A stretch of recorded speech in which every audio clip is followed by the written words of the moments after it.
السلام علیکم ورحمۃ اللہ۔ خلیفہ ثانی حضرت عمر فاروق رضی اللہ تعالیٰ عنہ، جنہوں نے 24 لاکھ مربع میل پر حکومت کی، راتوں کو اٹھ اٹھ کر پہرا دیتے تھے اور لوگوں کی ضرورت کا خیال رکھتے تھے۔ فرماتے تھے اگر فرات کے کنارے ایک کتا بھی پیاسا مر گیا تو کل قیامت کے دن عمر سے اس کے بارے میں پوچھ ہوگی۔ ایک دفعہ آپ رضی اللہ تعالیٰ عنہ دربار کا وقت ختم ہونے کے بعد گھر آئے اور کسی کام میں مشغول ہو گئے۔ اتنے میں ایک شخص آیا اور کہنے لگا امیر المؤمنین آپ فلاں شخص سے میرا حق دلوا دیجئے۔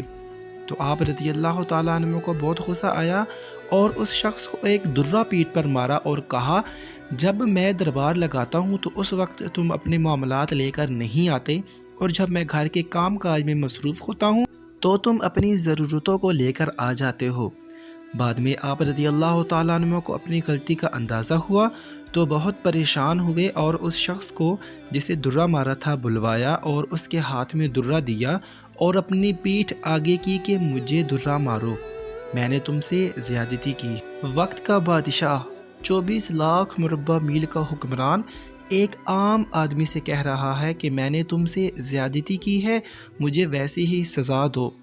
اس شخص نے کہا میں نے آپ کو معاف کیا، پر آپ رضی اللہ تعالیٰ عنہ نے فرمایا نہیں، کل قیامت کو مجھے اس کا جواب دینا پڑے گا، تم مجھے ایک درہ مارو تاکہ تمہارا بدلہ پورا ہو جائے۔ آپ رضی اللہ تعالیٰ عنہ روتے جاتے تھے اور فرماتے اے عمر تو کافر تھا، ظالم تھا، بکریاں چراتا تھا، خدا نے تجھے اسلام کی دولت سے مالا مال کیا اور تجھے مسلمانوں کا خلیفہ بنایا، کیا تو اپنے رب کے احسانوں کو بھول گیا؟ آج ایک عام آدمی تجھ سے کہتا ہے کہ مجھے حق دلاؤ تو اسے درہ مارتا ہے۔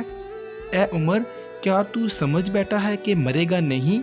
کل قیامت کے دن تجھے اللہ کو ایک ایک عمل کا حساب دینا پڑے گا۔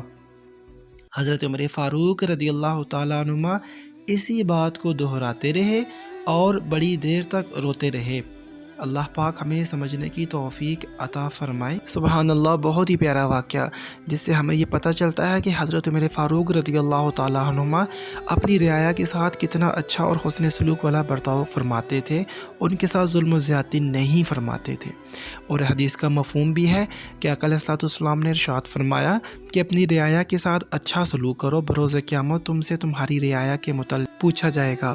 رعایا وہ ہوتے ہیں جو آپ کے ماتحت ہوتے ہیں۔ فار ایگزامپل جس طرح ایک فیکٹری مالک کی رعایا اس کے ورکرز ہے، ایک استاد کی رعایا اس کی شاگرد ہے، اور ایک گھر میں جو سب سے بڑا ہے فار ایگزامپل فادر ہے، ان کی رعایا ان کے انڈر ان کے بچے ان کی وائف ہیں۔ تو لہٰذا ہم سب کو چاہیے کہ ہم اپنے ماتحتوں کے ساتھ حسن سلوک سے اور نیکی سے پیش آئیں۔ دوستو ویڈیوز کو شیئر کیجئے اور چینل کو سبسکرائب کیجئے، اور ویڈیوز اچھی لگی ہو تو اس کو لائک کیجئے اور کمنٹ کیجئے۔ جزاک اللہ۔